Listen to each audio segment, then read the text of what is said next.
Para nós todos, com aquela sustentação dos amigos invisíveis, mas tem aqui as telas, né, para eu ler os nomes e receber as energias positivas de amparo, de sustentação, de compensação, tá? Porque eu tenho clareza de que, assim como o homem bom tira boas coisas do seu bom coração, homem, mulher, tira boas coisas do seu bom coração, o coração de vocês também acolhe as palavras de maneira muito carinhosa. Então, elas tomam um encantamento, uma cor, um tempero diferentes.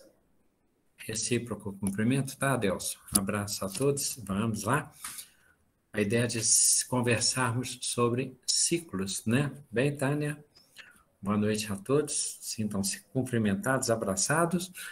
E para a gente entender a questão dos ciclos, hoje é um tema um pouco filosófico, mas que, e de certa maneira, no sentido de que nós entendamos uma hipótese para o nosso funcionamento mental.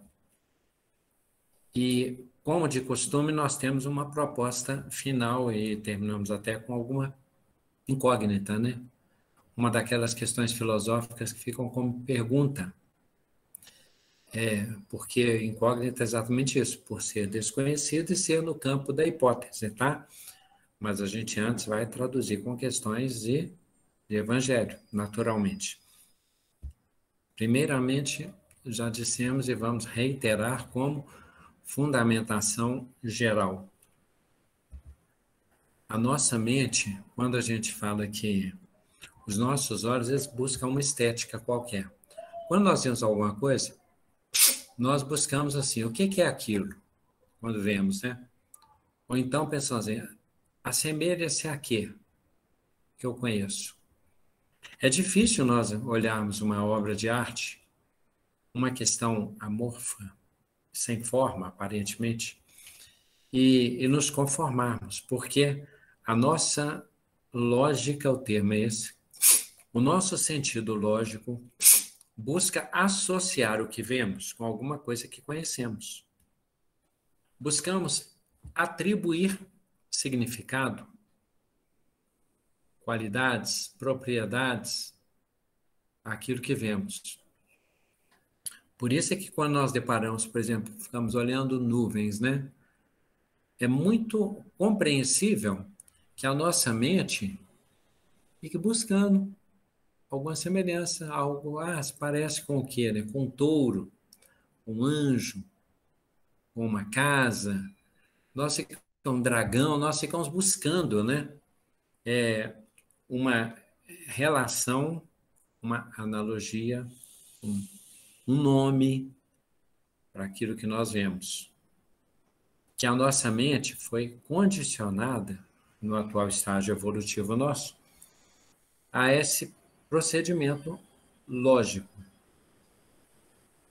esse sentido de conhecimento nosso, de tentar atribuir significado às coisas. E nós temos também, no sentido racional, né? Kardec fala muito isso, para todo efeito existe uma causa. Buscar a causa dos efeitos e tal, e vai chegar no ponto em que nós vamos encontrar uma causa primária por necessidade filosófica. O nosso pensamento lógico, ele tem necessidade de causa e efeito, início, meio e fim, né? Por isso é que no início da codificação espírita, aqueles fenômenos, para quem conhece ou para quem não conhece, né? Quando as casas, elas eram objeto, né, de estudo, porque aconteciam fenômenos, né? Batidas, com causas materialmente reais, mas causas assim intangíveis. Não se percebia, não era alguém, havia tipo uma câmara, né, de cuidados assim protegida, resguardada para que se desse a investigação. Então, quando não se os mágicos tentavam desvendar se havia um truque, mas assim, a necessidade era o quê? Como diz Kardec, né? Pergunta assim, a mesa não tem cérebro para pensar. Aí o código lá pelo código responde, isso mesmo, verdade. E nem tem músculos para bater por vontade própria, né? Bater dessas batidas com os pés. E a resposta também. Aí pergunta, então o que é? Um espírito. O que é espírito? Seres inteligentes que habitam o universo. Tá? Aí quem criou os espíritos? Deus, causa primária, inteligência suprema de todas as coisas. Causa primária de todas as coisas, a inteligência suprema e tal. Por um raciocínio lógico, Kardec refuta a questão do ateísmo e afirma a questão do teísmo, do Deus criador, do espírito, e aí, naquele conjunto de manifestações, está embutido, está envolvido também que é possível espíritos atuarem sobre a matéria, está embutido naquela questão de mesa batendo, se comunicando, a possibilidade de comunicação entre os planos, então a mediunidade, e quando os espíritos dão seus testemunhos, fica muito claro que existem graus de evolução que Kardec classifica, né? Depois, no livro dos médiuns, e aparecem também tipos de espíritos em o céu e o inferno, para quem conhece a codificação, para quem não conhece, para que tenha essas noções. Mas por que nós estamos dizendo isso? É porque ciclo é uma necessidade da nossa mente. É fundamental. Nós temos essa necessidade. Quando nós dissemos assim, olha, nós ficamos aflitos, né? Eu preciso me organizar. Por isso é que o artista, às vezes, por um ato de irreverência, de revolução, de rebelião formal e etc., ele resolve fazer uma obra que tenta não ter semelhança com nenhuma forma, com nada. Um texto que parece ter uma linguagem, o termo é incompreensível. Eu ia falar ininteligível, mas vamos, incompreensível. Difícil de interpretar o dadaísmo. É uma maneira de tentar que a obra tenha um significado em si mesmo, a nada relacionado. É o que acontece um pouco em relação a alguns sonhos nossos, né? Alguns desenhos, representações de sonho, a representação onírica, que significa, parece uma mistura assim, eu fico tentado a ir lá atrás, mas vou ficar sozinho, quase ninguém vai participar nessa minha analogia, né?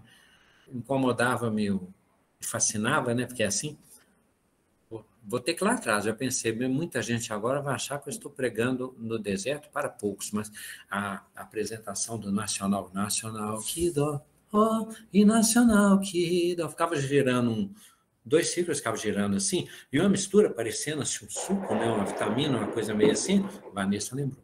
Aí, eu ficava impressionado, o que ia aparecer dali? Os sonhos, às vezes, são dessa maneira. E aí fica um desafio para nós, que o sonho para nós tem que ter forma, enredo, concatenação, sentido. E um dos desafios que nós temos em relação a muitos sonhos é quando a gente fala assim, não tem pé nem cabeça. De novo, nossa mente sendo desafiada para o sentido ilógico. Sem pé e sem cabeça, significa que as coisas estão ou invertidas ou sem sustentação. E para nós isso é um sofrimento, porque a nossa necessidade é formal, racional, lógica. E Kardec, então, fundamenta assim, vamos partir da pergunta a um Deus e vamos discutir a criação. Aí nós gostamos. Se a gente pega um filme pela metade ou fica interrompida a trama, nós ficamos incomodados. Por quê? Porque a nossa mente fica como se o alimento não estivesse satisfeito no nosso ser. Jesus, de certo modo, fala nisso quando ele diz assim, olha, a terra, né, mesmo, ela cuida das coisas. Por quê? Porque ela produz a erva, aí depois da erva vem a espiga e depois os grãos cobrem a espiga. Então, Jesus, didaticamente, explica que a terra também faz isso, né? Então, a erva, depois vem a espiga e depois da espiga os grãos. Essa sequência é uma didática, parece, que Deus, a espiritualidade, usa para nos instruir acerca de uma coisa que se chama processo. Os produtos não vêm de repente assim, eles são frutos de processos históricos. O processo histórico é dizer assim, que as coisas acontecem através dos tempos. É lógico, né? Dizendo assim filosoficamente, fica mais claro. E quando nós não ficamos tensos com a filosofia e pensamos na nossa experiência de vida, nós veremos que isso é muito natural. As coisas levam tempo para acontecer. Nossa mente precisa disso. Então, é assim que nós somos formados, condicionados. É assim que nós temos base de comparação. É assim que nós temos noção do passar do tempo, através da diferenciação. Um dos fatores, um dos indicadores nossos do passar do tempo é o crescimento comum, né? A gente custa encontrar alguém, a gente encontra e fala, principalmente criança, é comum a gente falar assim, né? Nossa, a sua filha mas cresceu demais, gente. A última vez que encontrei, ela estava desse tamaninho. Ou então, nossa, essa pessoa agora já não acredito. Eu fui lá, eu mesmo sou assim, né? As pessoas que. Agora eu tenho a desculpa da live, do confinamento, do distanciamento. Isso me deu um álibi mais poderoso. Porque quem me conhece na vida social sabe que eu praticamente não vou aos eventos. O nosso amigo Tim, que nos agraciou com a música aí, né? Liguei, o Tim estava cantando, muito legal. Nós somos privilegiados. Tim, Vanessa, essa turma aí. Essa turma, porque são muitos cantores. Tem os recentes, conhecemos a Tânia, conhecemos a Deus e tal, mas o Melo, mas o Tim e a Vanessa é uma honra estar na mesma casa artística, musical deles. E então, as pessoas sabem que eu não vou muito a esses lugares mesmo, que não é comum eu ir a esse evento. Mas de vez em quando acontece eu fazer uma visita para alguém, sou surpreendido, porque quando eu acho que eu vou visitar a pessoa, eu acho que é a pessoa e o filho, a filha da pessoa que atende a porta, né? Ela fala, mas você parece com sua mãe, com seu pai e tal, eu devo ter sumido mesmo e tal. Você era criança, era jovenzinho quando eu vim aqui da última vez, o crescimento dessa ideia. Outra questão que nos dá a noção do passar do tempo, nós queremos dizer, é a didática disso para nossas existências e para nossas relações. Tudo aqui tem que fazer um sentido, né, para o nosso dia a dia. A outra questão nos dá essa noção é o amadurecimento, é a prontidão. Amadurecimento também nos dá a ideia da mudança, né? Com frutas é muito comum isso, né? Nossa, eu comprei aquelas bananas ali, elas já amadureceram rapidamente, por exemplo.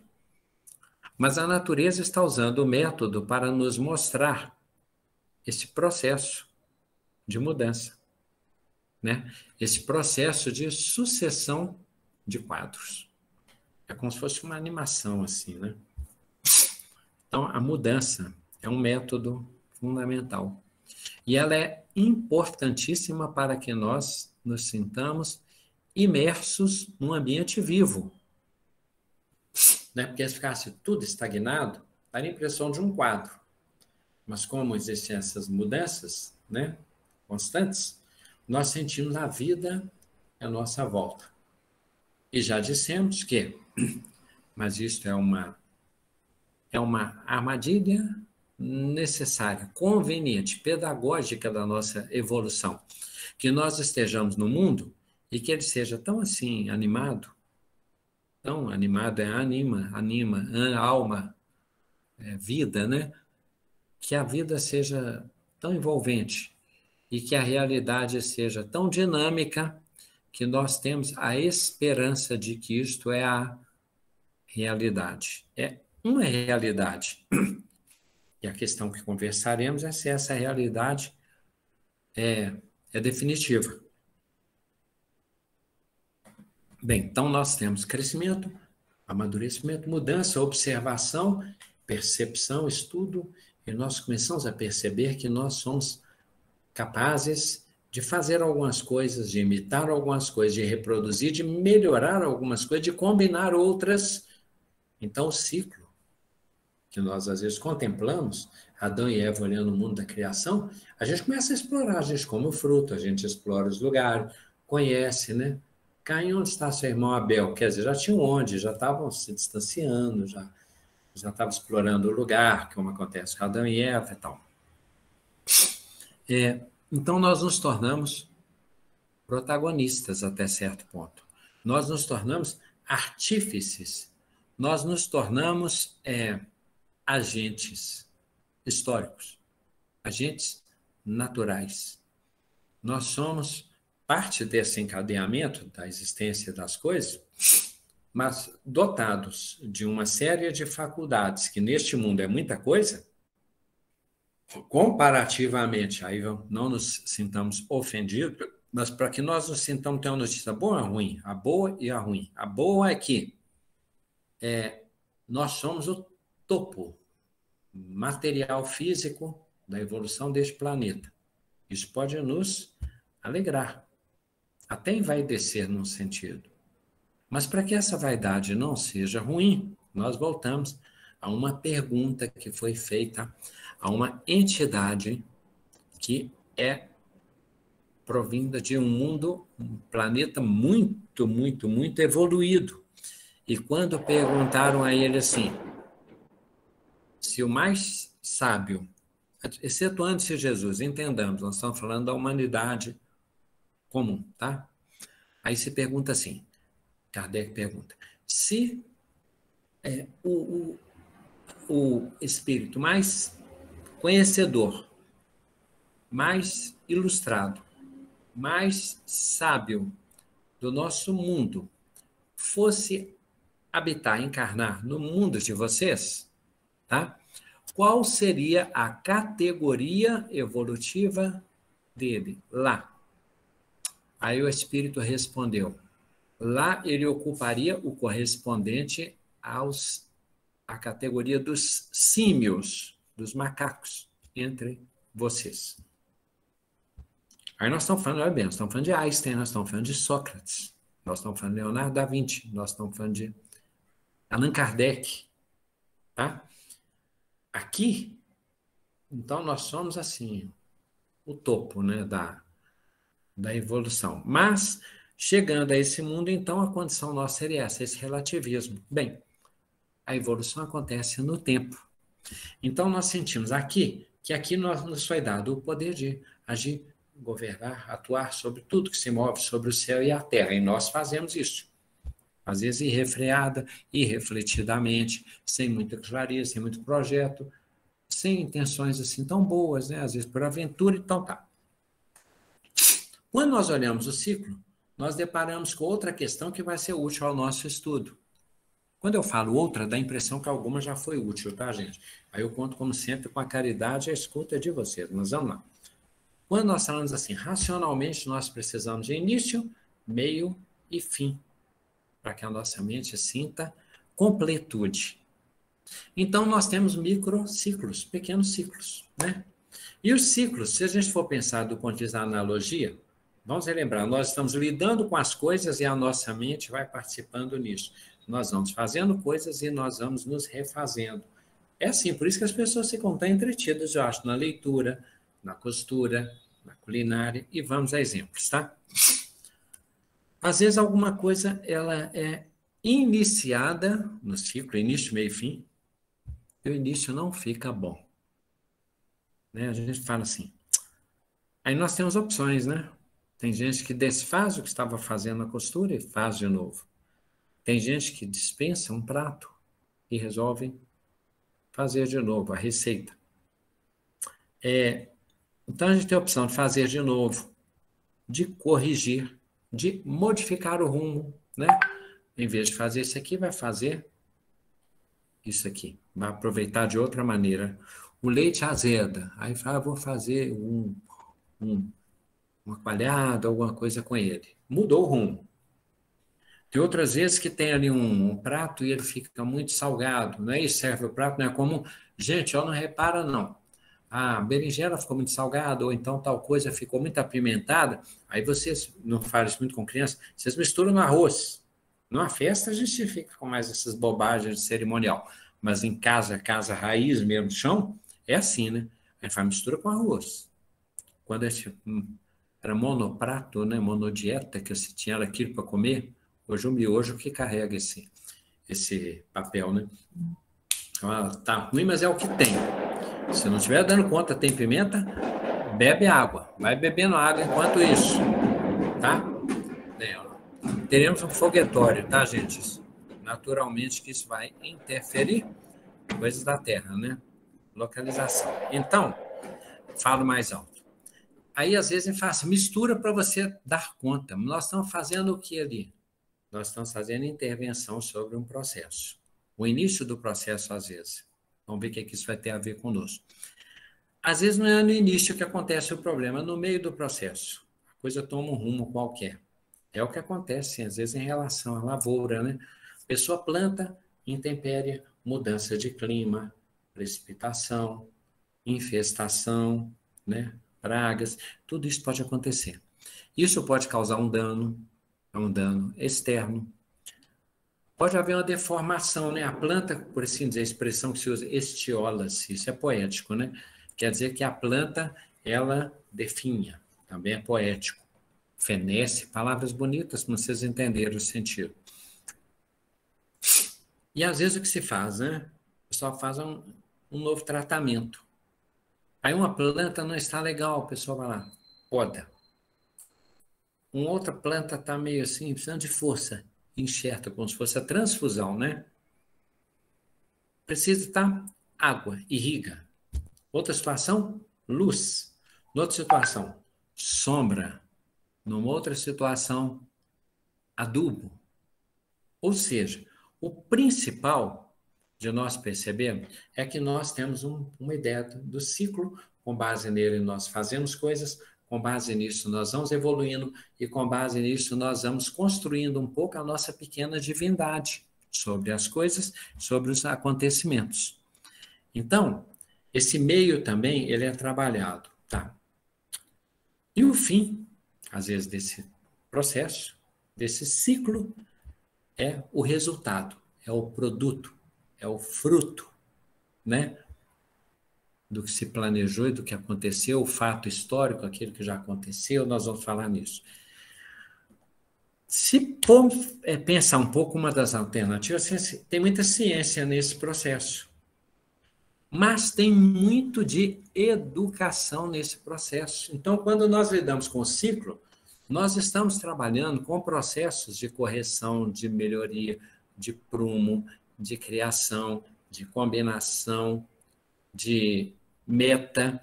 E nós estamos o tempo todo trabalhando com um processo que é ativo, né? E que às vezes ele é educativo. Bem, antecipando um pouco o tema, ficaria mais para o final, mesmo que fique fora de ordem, mas para que a gente já vá relacionando com a vida. Às vezes a história de alguém começa complicada. E a gente pensa, fazer de novo, reencarnar. Fazer uma reparação, melhoria, inclusão, projeto, política de apoio, grupos de adoção, modelos de referência, aproximação, livro, mensagem, filme, caso, reflexão. Então, nós vamos trabalhando nesse início e vai virando meio. E nesse meio, nós fazemos um tanto disso, né? Redução de dano, trabalho de trauma, análise, passe, deformação, correção, sobreposição, cobrir o mal com o bem, perdão, o amor cobre uma multidão de pecados, reparação, redenção. Vai lá, corrija aquilo que você fez, procure reparar, procure melhorar, procure compensar, procure se especializar no bem, que é o contrário do mal que você fez, né? Modificar, dar um novo rumo. A pessoa tem um caminho, aquilo que o Divaldo falou de um companheiro que o assaltou e depois se tornou motorista dele, que o Divaldo seguiu com o companheiro lá e colocou pertinho dele. Então, modificar, mudar o destino, mudar a proposta, mudar o ofício, mudar a cultura, virar para uma pessoa que é do tráfico e dizer, o pouco com Deus é muito. E ele perceber que o dia dele, que às vezes rende pouco, porque pesa muito a bolsa, aí você pensa, é pouquinho, é um agente jovem, é uma bolsa social, alguma questão assim.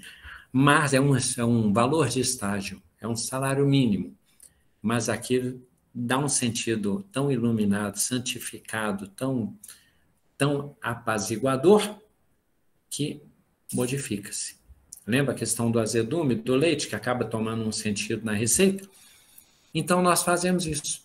Enquanto nós estamos lidando com o ciclo, que parece ilusão, que parece meramente matéria, que parece apenas força da natureza, nós vamos descobrindo potenciais no processo, potencialidades nos agentes, nos artistas, nos artífices, nos construtores, co-construtores, nos protagonistas. Bem, então isso tem a ver com a educação. E quando se chega ao fim de um processo, nós estamos falando, de certo modo, de um conteúdo que é meio religioso. Porque até certo ponto, o fruto vai de acordo com mais ou menos qualidade, né? Com a nossa vontade. Até certo ponto dá errado. E quando dá errado, nós nos associamos também com essa sensação de vazio, frustração, angústia, perda, morte. Às vezes é morte, não é verdade?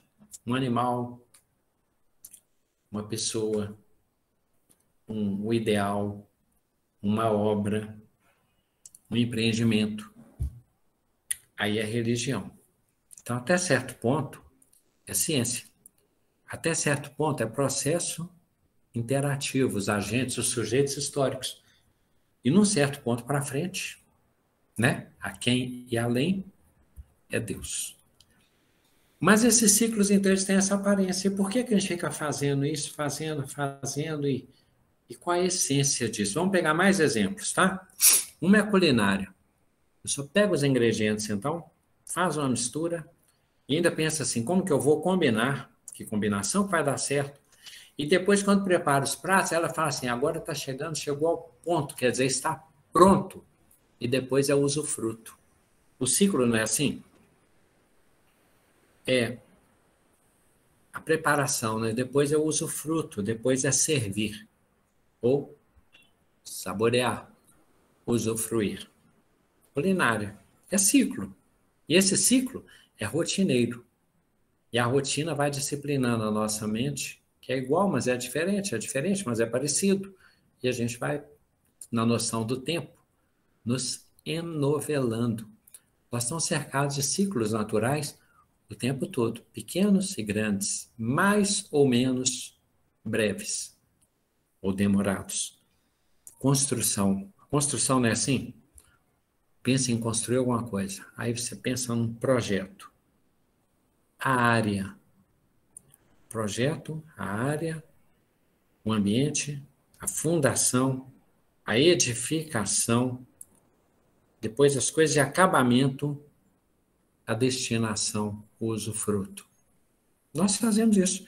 Então, às vezes, quando o ser humano tem que pensar alguma coisa para fazer, quando a gente tem mania de reformar a casa, customizar roupas, materiais, é a nossa mente pedindo o ciclo. E aquilo ali não é só fazer alguma coisa, é refazer-se, né? Nós estamos lidando com a matéria, estamos lidando com qualidades, com potenciais, com ideias, com criação. A ideia que nos dá é de criação, né? Você vê sua criação acontecendo como se você fizesse um pequeno mundo. É assim que a gente faz. E às vezes não é só materialmente, não.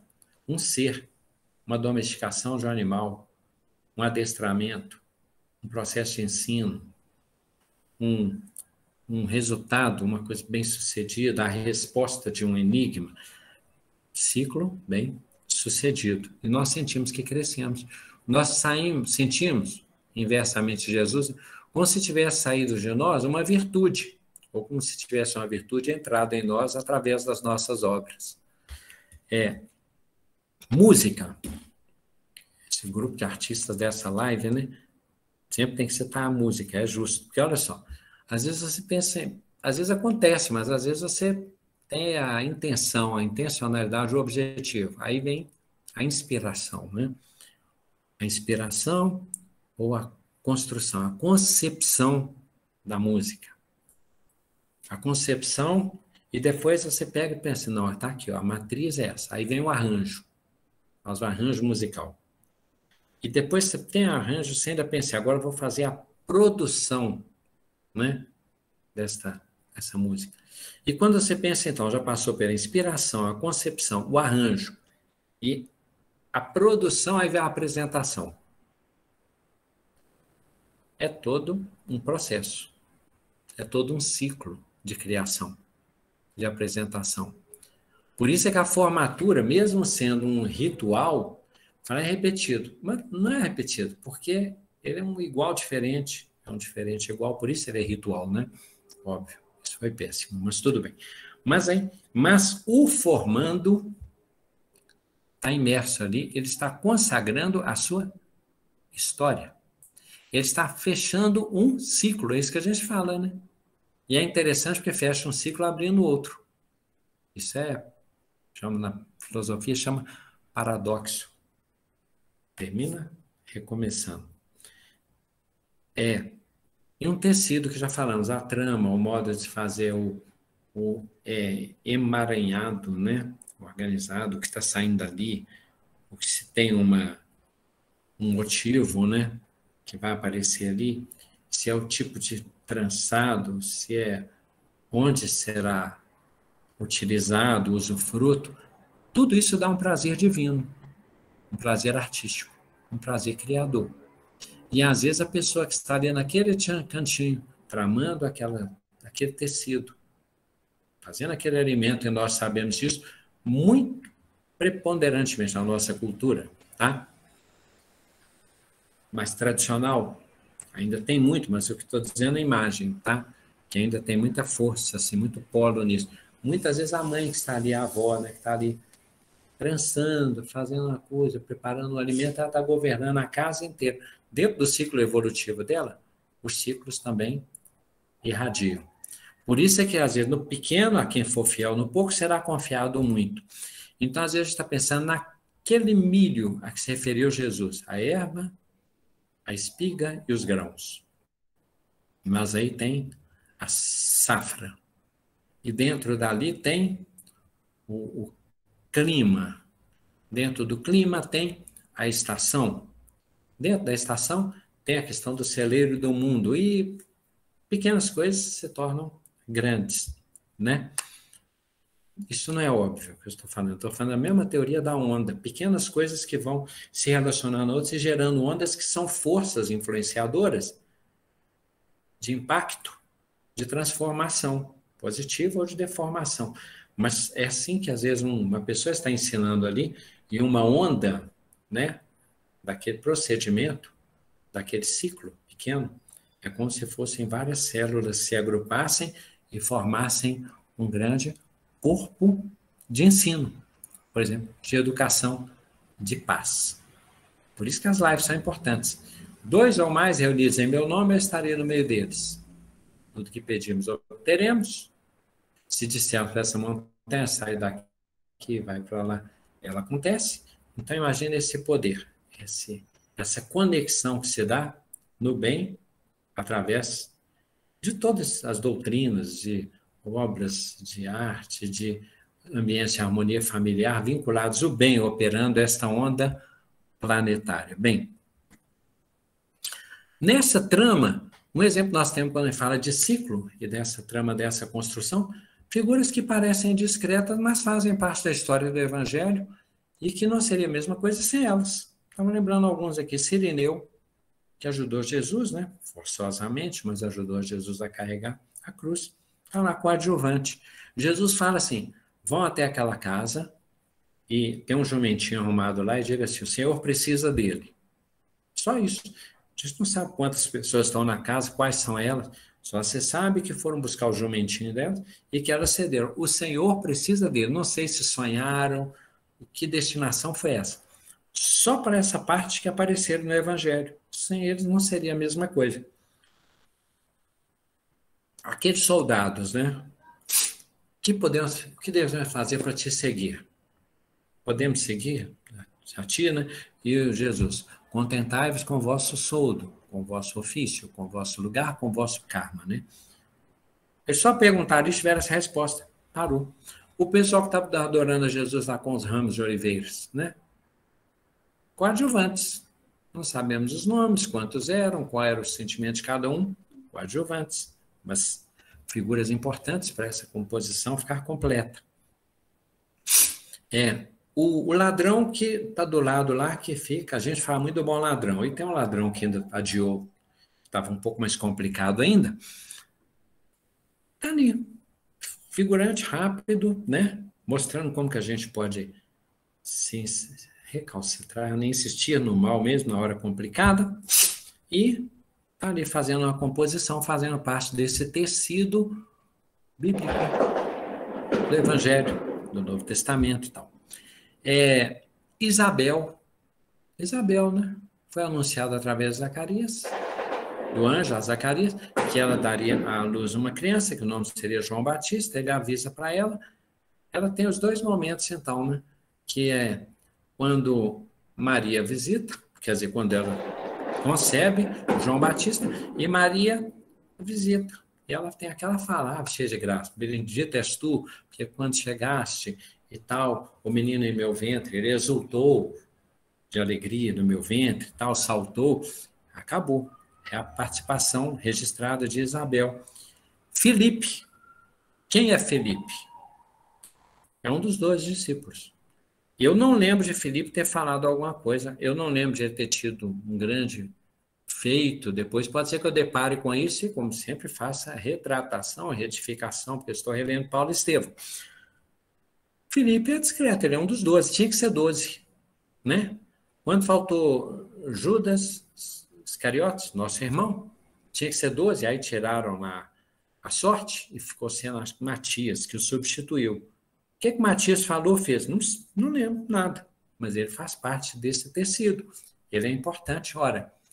Mas por que ele está dizendo isso? Porque os ciclos se equilibram. Os seres se equilibram. Os fenômenos se relacionam.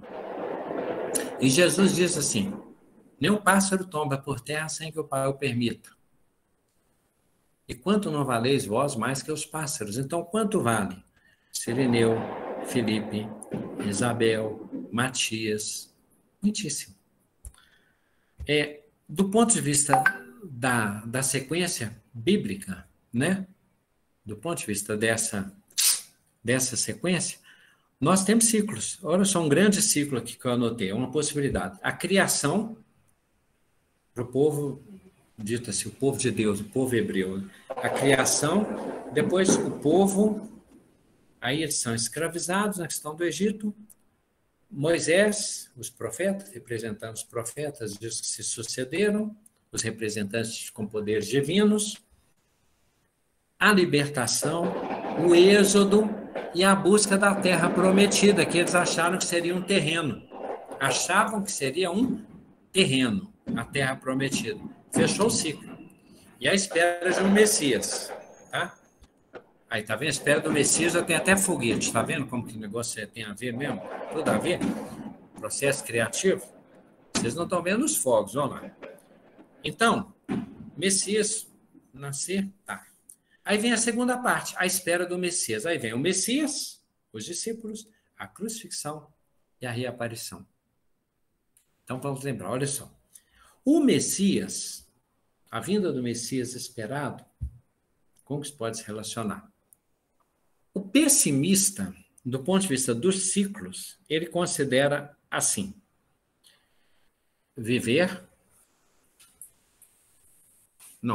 nascer, viver, sofrer e morrer. De novo, nascer, viver, sofrer e morrer.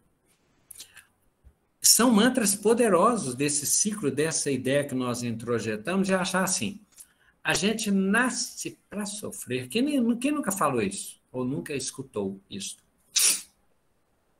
Quem de nós não pensa, olha, nascer, viver, esperar, porque depois é sofrimento. E quem de nós nunca falou assim, aproveita a vida enquanto você está novo, porque depois vem o sofrimento, vem as responsabilidades, vem as doenças, vem as vidas, tá? Essa semana fiquei de uma pessoa que falou assim, né?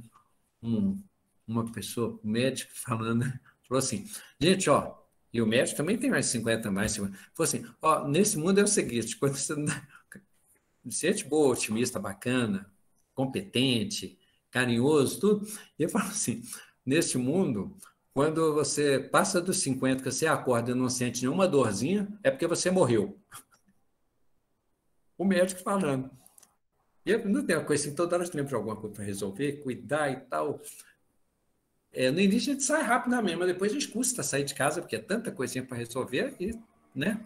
Todo mundo tem suas coisinhas, suas ziquezeiras, né? Ziquezeira é uma palavra meio antiga, então esquece, né? Mas, então, o mantra, um ciclo de mantra negativo, ele fica assim, nascer, viver, sofrer e morrer. A gente pensa assim, puxa vida, então tem que aproveitar. Por isso fica assim, aproveitar a vida. A vida é uma só, a vida passa rápido. Depois você não vai poder escolher. Aproveita enquanto você está podendo fazer as coisas. Isso é muito pessimista, não é? Se nós pensarmos no ciclo e que a realidade, a grande realidade da nossa existência é o tempo presente, nós sempre estaremos sujeitos, não é sujeitados, sempre estaremos como agentes, como protagonistas, como realizadores, como potenciais criadores. Até quando nós reclamamos, nós estamos fazendo criação. Até quando nós nos rebelamos, nós estamos fazendo criação. Então, a sequência pessimista foi o que eu falei. E a sequência otimista, nascer, viver, morrer, renascer. Nascer, viver, morrer, renascer. Essa é a lei. Isso foi dito por Buda. Não desse modo, mas esse entendimento foi muito budista antes de Jesus. Aí vem Jesus, vem a doutrina espírita e consagra essa sequência. Então não é nascer, viver, sofrer e morrer. Quando nós olhamos o ciclo, aí que está o problema da pegadinha, né, da armadilha. Nós achamos que é assim. Assim, as plantas morrem, os animais morrem, as coisas, os móveis estragam, o metal, muitos deles oxidam, os cabelos caem. Eu sempre dou esse exemplo, não consigo sair dele. Deve ser desabafo, obrigado por me ouvirem. Então, a visão, né? Quantos de nós não tem que brigando assim, não adianta, uma hora vai ter que usar óculos. Não é assim que funciona. A pessoa vira e chega um ponto que disfarça, mas chega um momento que a pessoa fala assim, você vê aqui para mim, que fala a verdade, eu estou precisando arrumar um tempo para ir ao oculista, é o oftalmologista. Aí, beleza, não, uma outra pessoa fala assim, aqui, você lê para mim, sem muita gente ouvir, porque acabou que eu não trouxe meus óculos. Não trouxe por não querer usar os óculos em ambiente público, mas chega um momento que isso acontece. Pragmaticamente, olhar o processo pode nos induzir a isso. Aí vem a questão da terra, da natureza, e vem a questão do renascimento. Lembra da questão do milho, né? Vem a espiga, vem o grão, vem o fruto, aí tem a semente, tem o enxerto, tem a muda. Na verdade, o que nós estamos dizendo é que a vida constantemente se recria. Os ciclos, na verdade, que aparentam ao mundo como se fosse uma tragédia, na verdade é uma maravilha divina que canta o tempo inteiro.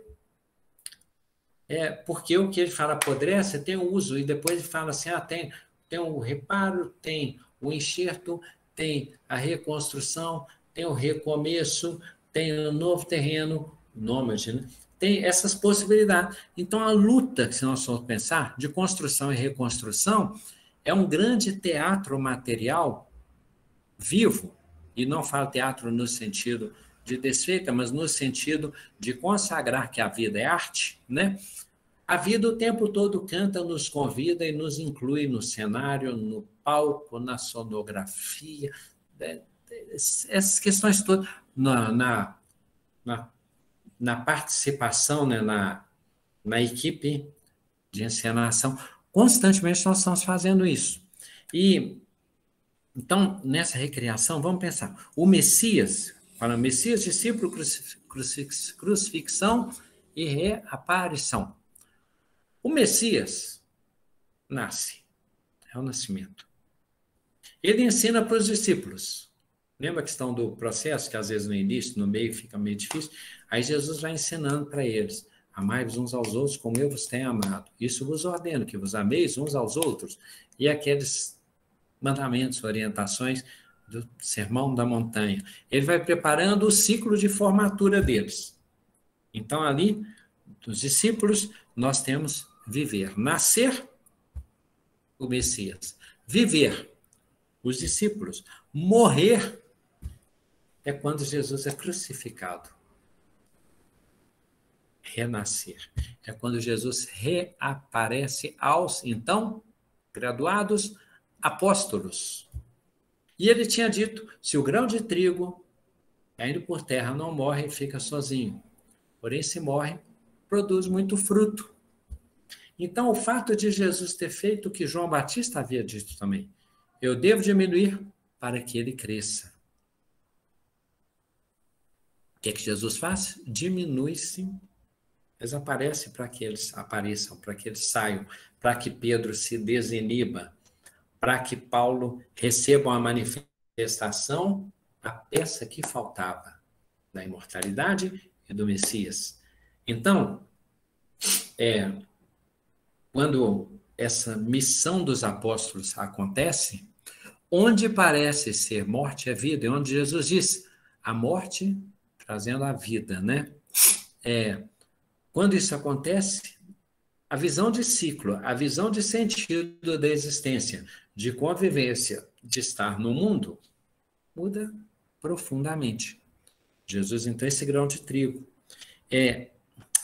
Jesus diz assim, mas não pode ficar fazendo esse ciclo, fazendo, reencarnando, e Jesus fica maquinal, né? Repetitivo, aparentemente.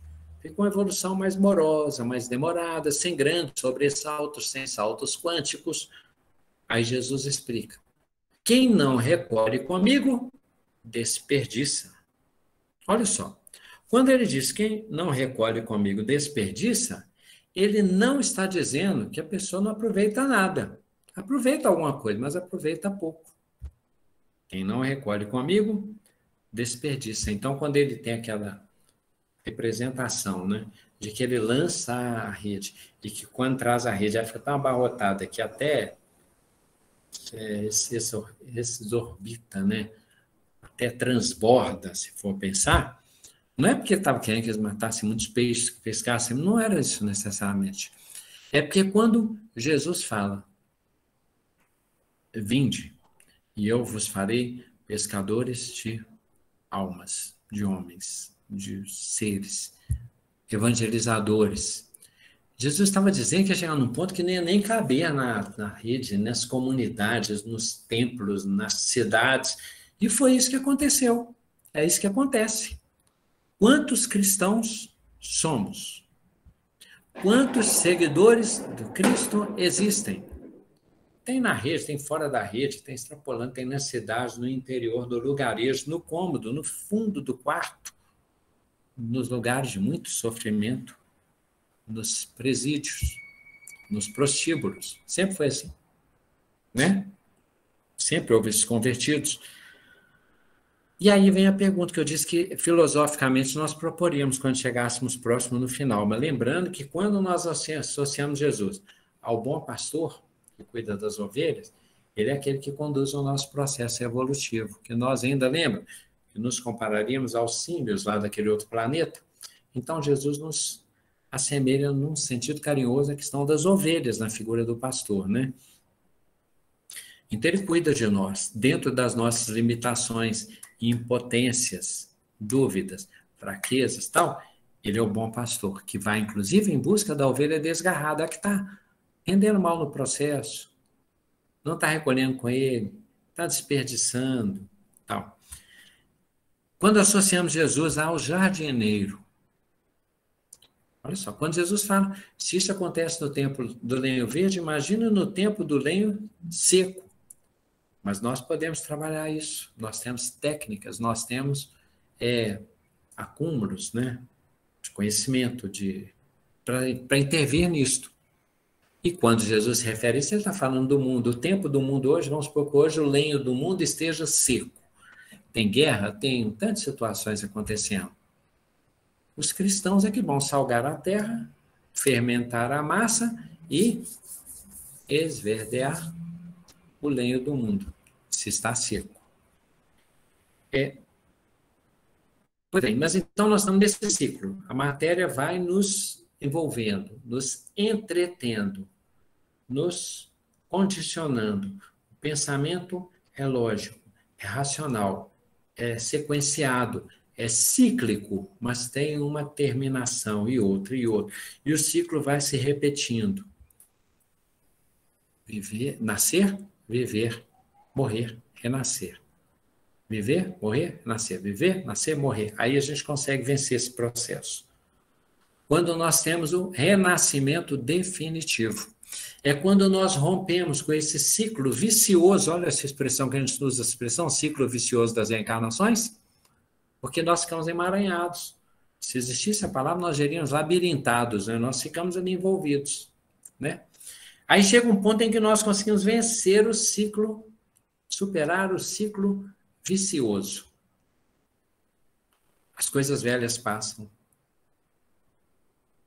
Somos novas criaturas. As coisas velhas passaram, somos uma nova criatura. Já não sou eu quem vivo, o Cristo, o crístico que vive em mim. Aí nós superamos. Aí nós vamos ver a matéria literalmente como meio de manifestação, como mundo das formas, como Maia, Deus das ilusões. Aí nós perceberemos questões hoje grandiosas, para nosso entendimento, racional, lógico, comparativo, formal, quantitativo, proporcional. Nós veremos isso como essência. E como essência serão questiúnculas, serão igual a gente faz com o Lego, né, que a gente vai construindo, igual faz um castelo sobre a areia. Nós entenderemos que a matéria é motivo divino para a evolução. A matéria é meio de nosso desenvolvimento evolutivo, mas ela não é um fim, ela não é a senhora, ela não tem o suficiente poder para se comparar ao que prevalece, que é o espírito. Quando nós alcançarmos esta consciência, essa vitória de nos renovarmos definitivamente, o enigma da Terra Prometida, que fechou o primeiro ciclo que nós anotamos, né? Criação, o povo, dessa escravidão, profeta, a libertação, o êxodo, a Terra Prometida, que eles não conseguiram pisar materialmente, nem Moisés, espiritualmente sim. Então nós alcançaremos essa Terra Prometida que vai ter o nome de céu. E que é um nome que a gente, de novo, igual nas nuvens, a gente imagina. Formato de anjo, serafim, harpa. Quando, na verdade, é um céu essencial que está dentro de nós. As coisas velhas passarão. As coisas se farão novas. Somos uma nova criatura em Cristo Jesus. Isto acontecerá. Então, quando Jesus disse, lembremos da Gênese, faça-se o céu, separe o céu do firmamento, né? O chão do firmamento, a água da terra, a luz da escuridão e tal. Lembra que no início é separar a terra e o firmamento? Aí Jesus diz assim, o céu e a terra passarão. Olha só, parece que o mundo das coisas, como dizem os orientais, eles vão ser absorvidos, serão absorvidos. As ilusões vão se desvanecer, vão desaparecer, né? Então, o céu e a terra passarão. É para foguete mesmo, que isso que Jesus fala é muito bacana. O céu e a terra passarão, mas as minhas palavras não passarão. Olha só, Jesus nos preveniu sobre a forma e a essência. Tudo que foi criado no Oriente, depois ele se torna absorvido, como se desvanecesse. O céu e a terra passarão, mas as minhas palavras não passarão. Então, deixará de haver a manifestação das aparências e haverá a essência definitiva. Aí a pergunta final que dissemos. Se o ciclo ajuda a ter noção do passar do tempo, e se nós teremos permanência, será que o tempo também deixará de existir? Participaremos na eternidade de Deus? Não porque seremos eternos, seremos imortais. Mas será que essa sucessão do ciclo deixa de existir? Porque o ciclo tem a ver com finitude, com extinção aparente, com oxidação, com ferrugem, com definhamento, com morte. Aí será que vai ser somente a vida, o universo, a beleza, a paz, a força, em tudo, a permanência? Será que isso é felicidade para sempre? Aí fica como pergunta para cada um, tá? Confiamos ao Demóstenes, nosso coordenador, com expectativa de que tenhamos elementos para reflexão, porque a filosofia tem que trazer algumas dúvidas, né? Que ela faz pensar, tá? Um abraço a todos. Obrigado, Grato, mais uma vez, né? A gente... Só mais um detalhe, Demóstenes, desculpe, é porque eu esqueci que eu ia comentar isso. Explicação do estudo. Nosso irmão, o Jairo Avelar, então, né? Lembrar que, quando nós dizemos também, nós estamos na fase, então, de nascer, viver, morrer, renascer, não é isso? Ele nasceu. É só questão de ótica. Nós estamos mortos no plano físico. Não é verdade? Ele renasceu no plano espiritual, depois ele vem, experimenta a questão física. Então, só cumprimentar com energias positivas o nosso irmão que renasceu para a vida verdadeira, para a vida maior, tá? Perfeito. Só isso. Bem lembrado, viu, Grato? E assim, a gente fica pensando nos desafios do dia a dia que a gente tem, né? Já é uma evolução para mim, né? Encarar as dificuldades como desafio. Acho que eu aprendi isso foi aqui, nesse grupo, nesse horário. E aqui em casa, quando começou a Covid, eu e a Cristiane e o Tiago, a gente pregava esse papelzinho amarelo, né? Tudo passa. E hoje eu vejo tanto que ajudou, porque são ciclos, né? Hoje a pandemia está mais calma, vem a guerra, então assim, a gente vai superando essas dificuldades e transformando em realmente desafios. E nós, depois de tudo isso passar, igual essa pergunta que você deixou no ar, não tem graça a gente achar que a gente nunca mais vai ter esses desafios. É para o nosso crescimento, né? Desafio, seja ele financeiro, seja ele emocional, seja ele qualquer natureza. É importante que a gente aprenda com as dificuldades, com os desafios, e que eu falo que a gente está ancorado neste momento aqui, né, às segundas-feiras, outros dias que a gente se encontra, uma bateria para que a gente esteja forte para os desafios, né, para esse ciclo que a gente passa no dia a dia, né? As nossas células, elas nascem, crescem, morrem e renascem, né? Então, foi muito bom essa fala sua, faz a gente refletir bastante. Ô, João, não fica muito triste, não, meu amigo. Quando você estiver nas condições de Jesus, estiver construindo mundos, você vai ter os desafios do mesmo jeito. Pode ficar tranquilo. Eu espero te encontrar. Vai ou não vai, Gladys? Porque aí você vai ter aquele monte de espíritos lá, companheiro seu, que você vai ter que ajudar, igual Jesus está ajudando a gente. Olha. Pois é. E a gente vai ter essa reunião lá, se Deus quiser, né? E você vai ser nosso parceiro. Pois é.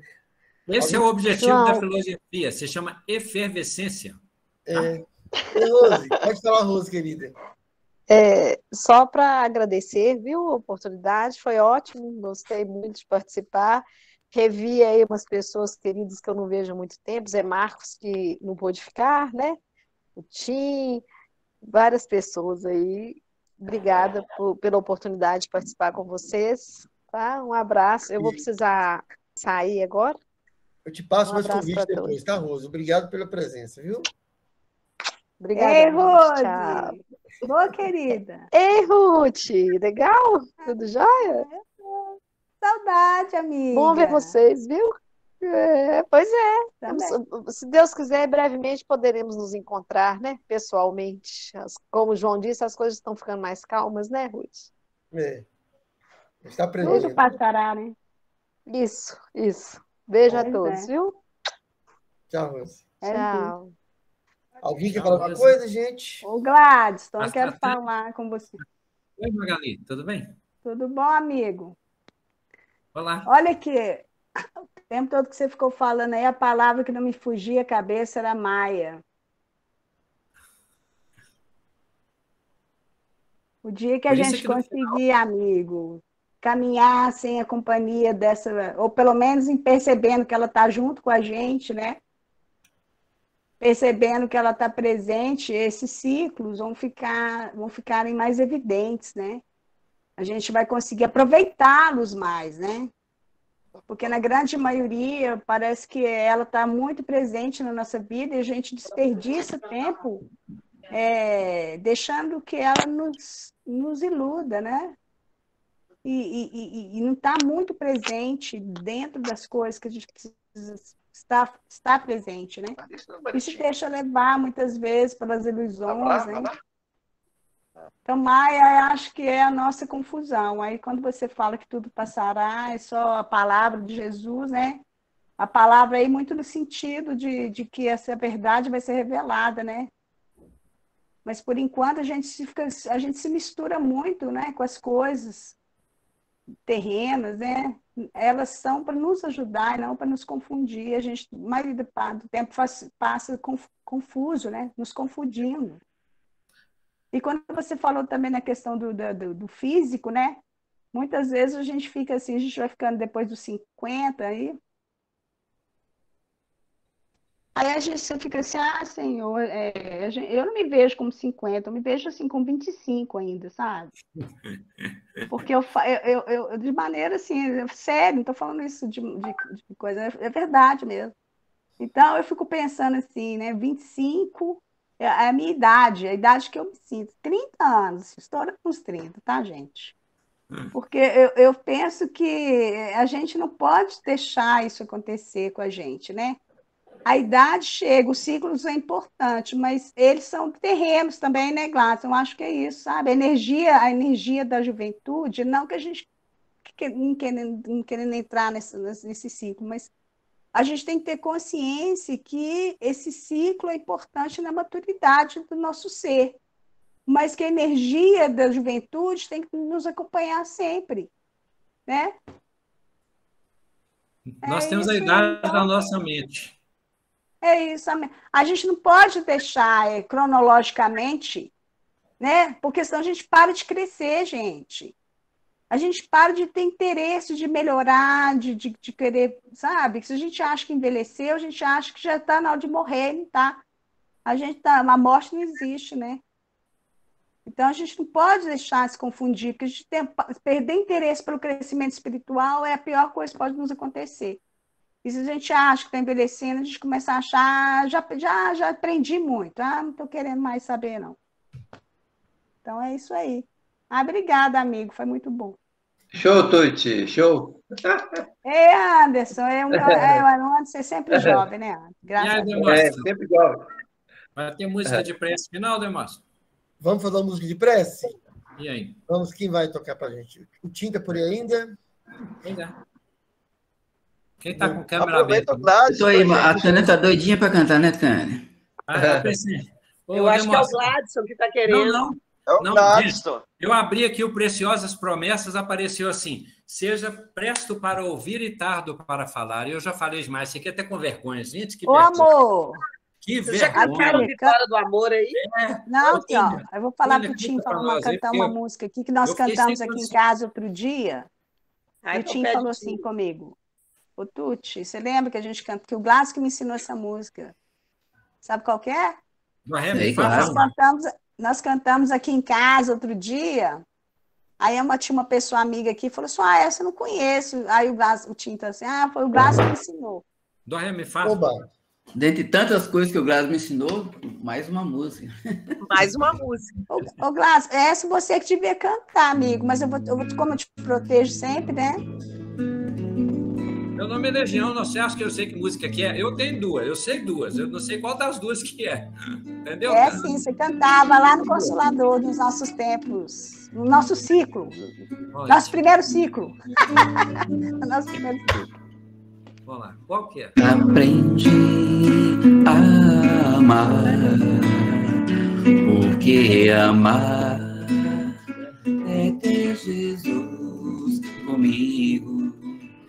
Quero andar pelos caminhos e dando flores a quem me der. Vou amar o mundo inteiro e sorrir e cantar. Estou de passagem por aqui, mas nunca se esqueça. Meu perdão eu vou deixar. A vida é tão linda, pra que chorar? Cantar uma canção combate a tristeza que existe em nosso mundo. Vem comigo, vem ver o Cristo sorrir e cantar.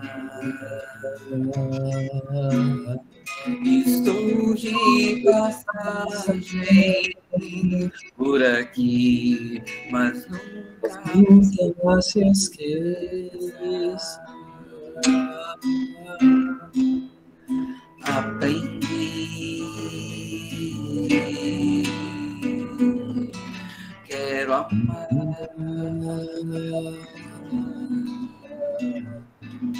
Vem comigo.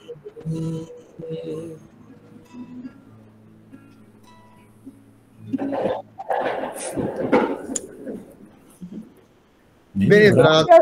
Meus queridos, eu estou vendo essa tela aqui, estou vendo quanto que essas pessoas têm passado pelos meus ciclos, hein? Gratidão, amigos. Obrigado, Tuti, pela lembrança. Nós cantamos muito na mocidade. Só enriquecendo os meus ciclos, graças a Deus. Graças a Deus. Ei, Tânia. Obrigado a todos. Valeu, tchau, gente. Bom descanso. Boa noite. Emocionada, obrigada. Valeu, gente. Obrigada. Tchau, Tânia. Tchau, Silvia. Larissa, tchau, Tim. Falou, pessoal. Tchau. Tchau para todos. Tchau, gente. Boa noite. Tchau, gente. Boa noite. Tchau para todos.